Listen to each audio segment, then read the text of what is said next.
Welcome back to another episode of Research Spotlight brought to you by the Center for Play Therapy.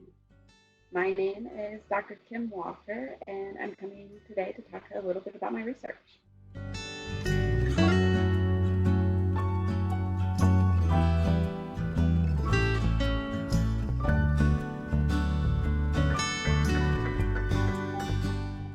For my research study, I worked with about 15 children ages 5 to 10.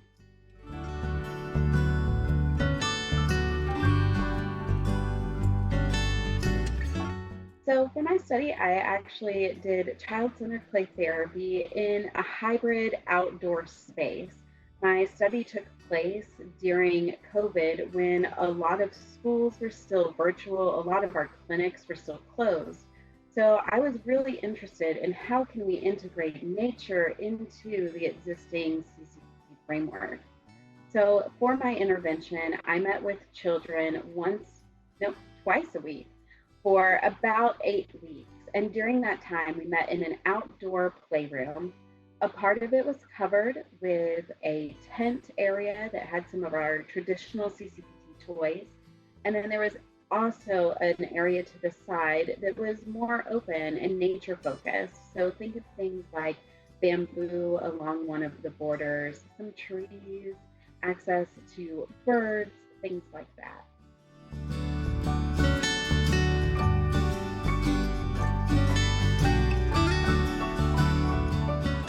So after the 8 weeks of the intervention, we were comparing how children scored on attention as well as social emotional competencies. So things like empathy and self-responsibility. What we found is that we measured 5 times before the intervention and then once every 4 sessions. What we found was that children got better in both things across the intervention. They showed better scores on the attention scales we used, and they showed higher social emotional competencies. Once again, I only had one group, so I didn't have a control group to compare to. So we were just looking at those 15 children across time.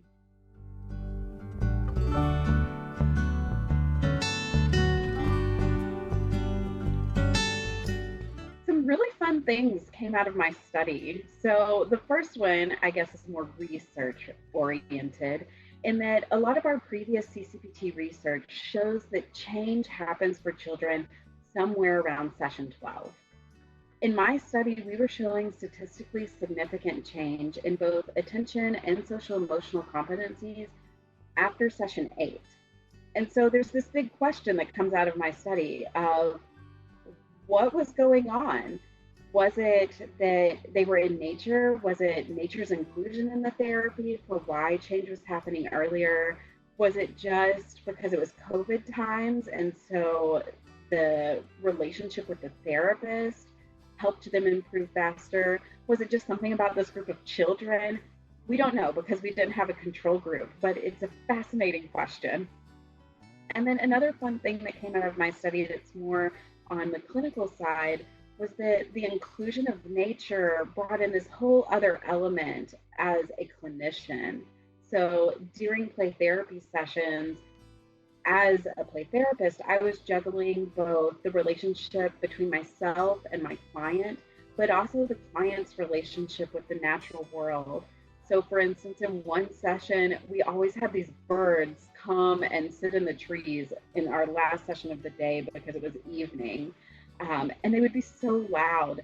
And one of my clients, I got to see her conflict resolution process in real time. She talked to me kind of about her feelings of frustration that the birds were so loud. But then I saw her empathy because a little bit after that, she was like, they're just having a meeting and they're trying to decide something. And that was just something I wouldn't experience in a traditional individual child-centered session. And so it was so unique and a really exciting idea for what play therapy could look like outside.